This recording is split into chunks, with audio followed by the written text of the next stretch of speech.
August 6, 1945, 8:15 in the morning. A single American aircraft drops a single bomb over the city of Hiroshima. 70,000 people die in the next few seconds.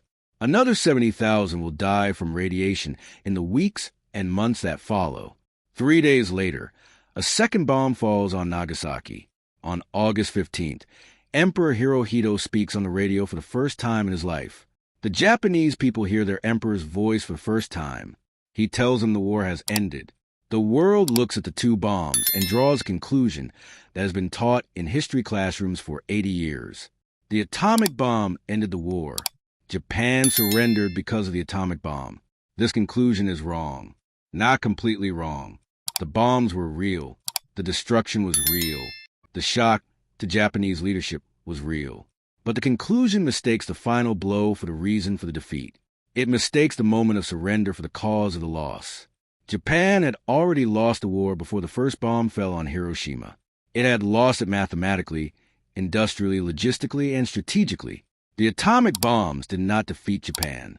They accelerated a surrender that was coming anyway, on a timeline that historians still debate, but that the evidence strongly suggests was measured in months rather than years. The real reason Japan lost the Second World War is a story that begins not in August 1945, but in December 1941, not with a Japanese defeat, but with the moment of Japan's greatest triumph. And the reason Japan lost is the same reason it attacked Pearl Harbor in the first place. Oil. Hold that thought. Because to understand why oil determined the outcome of the Pacific War, you need to understand something about Japan's strategic position that the standard history of the war consistently underemphasizes. Japan in 1941 was an empire without the resources to sustain itself as an empire. It had no domestic oil. None. Every drop of fuel that powered its navy, its air force, its army, its factories came from outside Japan. In 1941, approximately 80% of that fuel came from the United States. When America imposed an oil embargo in July 1941, Japan's military leadership calculated it had approximately 18 months of reserves. The Pearl Harbor attack was not an act of aggression in the conventional sense. It was a resource acquisition mission with a military precondition. Japan needed the oil fields of the Dutch East Indies, modern Indonesia. The American Pacific Fleet at Pearl Harbor was the only force capable of preventing Japan from taking those oil fields. Destroy the fleet, take the oil fields, and Japan would have the energy independence that its empire required. The plan worked in its opening phase. Pearl Harbor succeeded tactically. The American battleships were sunk or damaged. The Dutch East Indies were seized.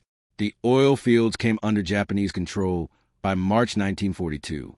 But the plan contained a fatal assumption that its architects had identified and had been unable to resolve. The assumption was that America would negotiate rather than fight a long war. Admiral Yamamoto, who designed the Pearl Harbor attack, had told the Japanese government before the war began that he could run wild for 6 months, perhaps a year, but after that he had no confidence whatsoever. He was asked to attack anyway. What Yamamoto understood, and what the Japanese government understood but could not accept as a reason not to act, was this. Japan and America were not comparable in industrial capacity. The United States produced approximately 12 times as much steel as Japan. It produced approximately 80 times as much oil. Its manufacturing base, its raw material access, its agricultural capacity, its geographic security. Every measurable factor of industrial war-making capacity favored America by margins that no military strategy, however brilliant, could overcome in a long war. Japan could win a short war. It could deliver blows fast enough and painful enough that America would accept a negotiated settlement that recognized Japanese control of the Western Pacific. It could not win a long war. In a long war, American production would eventually overwhelm Japanese military capability regardless of tactical outcomes in individual battles. Yamamoto knew this. He designed Pearl Harbor to win a short war.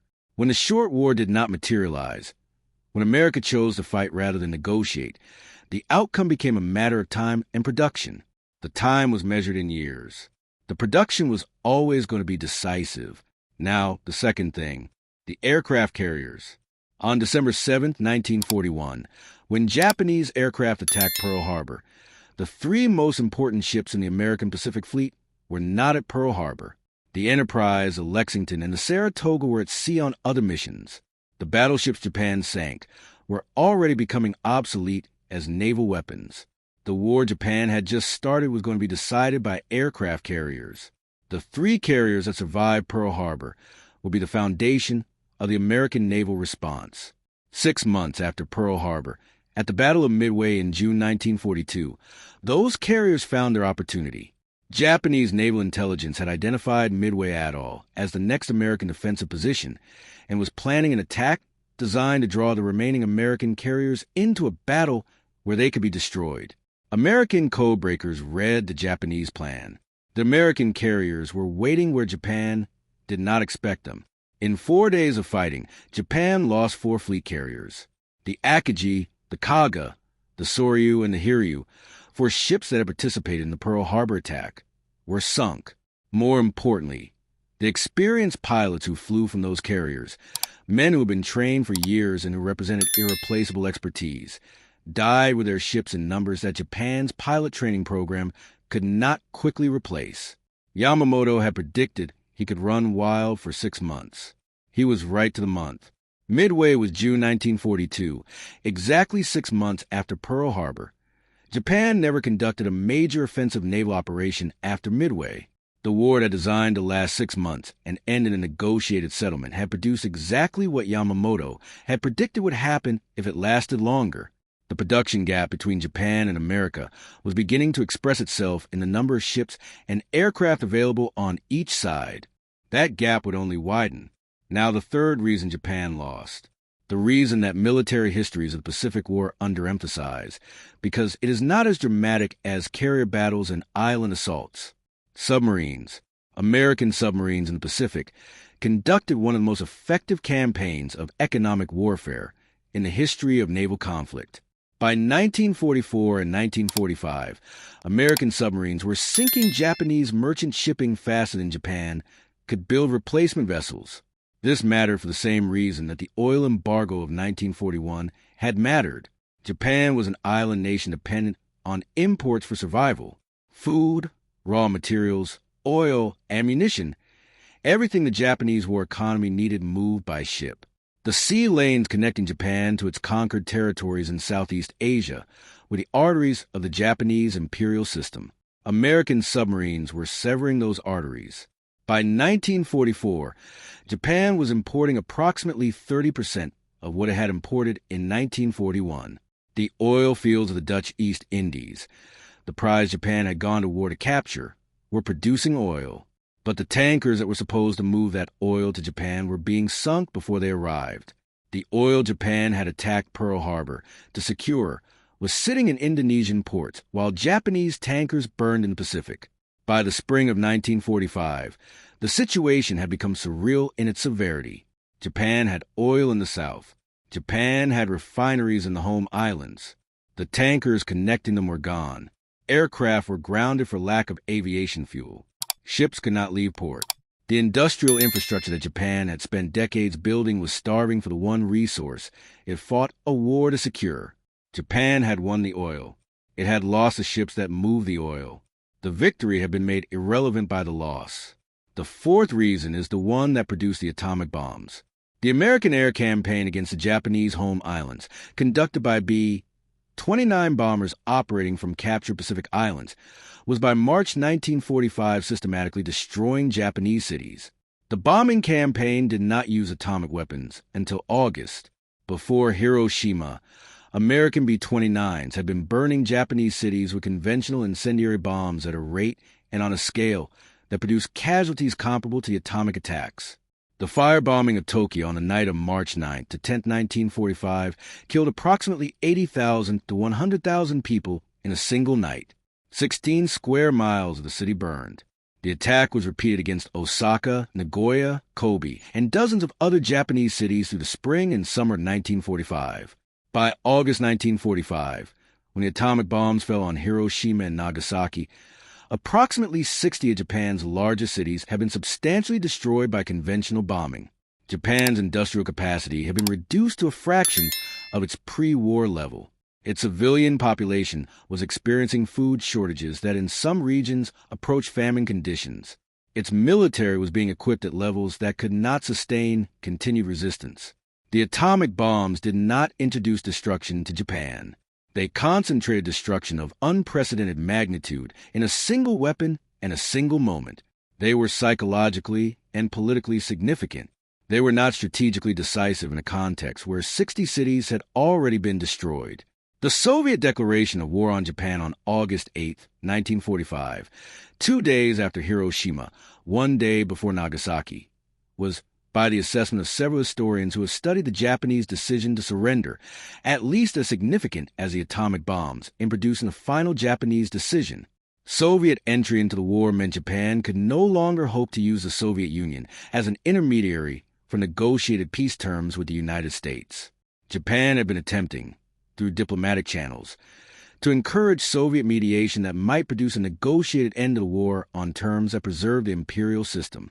When the Soviet Union declared war and Soviet forces invaded Manchuria, destroying the Japanese Guangdong Army in days, that hope ended. Japan was now at war with both the United States and the Soviet Union simultaneously, with its cities destroyed, its sea lanes cut, its oil supplies severed, its aircraft grounded, its army in the home island preparing to resist an invasion with bamboo spears, and the bodies of its civilian population. The emperor intervened. Hirohito, whose role in the war's conduct has been debated by historians since 1945 with conclusions that range from active planner to passive symbol, broke the deadlock in the Japanese Supreme War Council that had been unable to reach a unanimous decision on surrender. He said the war must end. The council accepted his decision. On August 15th, his voice came over the radio. The people heard it for the first time. The accent was so formal, the language so archaic, that many listeners could not fully understand what he was saying. The meaning became clear through context and through the public announcements that followed. The war was over. Japan had not been defeated by a single weapon. It had been defeated by the collision of its strategic impossibility with American industrial capacity. The atomic bombs were the final expression of that collision, the most dramatic possible demonstration of the manufacturing gap between a country that could produce atomic weapons and a country whose tankers were being sunk faster than they could be built. Now, the question that the atomic bomb narrative obscures: was the war inevitable? Not the war that happened, the strategic outcome. Japan entered the Pacific War in December 1941 with approximately 18 months of oil reserves and a plan that required American willingness to negotiate before those reserves ran out. The plan had one fatal dependency. America had to choose peace over a long war. It did not choose peace. The moment America chose war, the outcome was determined by industrial capacity. Industrial capacity was never going to favor Japan. The decision to fight was a decision to lose. The timing was uncertain. The outcome was not. What the Japanese leadership could not accept in 1941 was not the military analysis. They had military analysts who told them what the numbers said. What they could not accept was a political and psychological reality that the analysis implied. They chose defeat. They did not expect it to feel like what it felt like. They expected a short war, a favorable negotiation, an outcome that preserved Japanese dignity and some portion of the imperial project. The Americans did not negotiate. The long war that Yamamoto had predicted would be decisive came. The production gap that the Japanese analysts had identified expressed itself in ships and aircraft and bombs, and finally in 2 cities reduced to ash by weapons that a country without adequate steel and oil could not have built. Japan surrendered, not because of 2 bombs, because of 4 years of a war that had always been statistically unlikely to win against an opponent that had chosen to fight rather than negotiate. The atomic bomb is the ending of the story. The industrial capacity gap is the story. The men who made the decision in December 1941 to attack Pearl Harbor were not wrong about their tactical situation. They were right that the oil embargo was a strategic threat.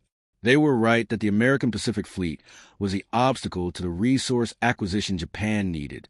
They were right that a surprise attack could disable that fleet temporarily.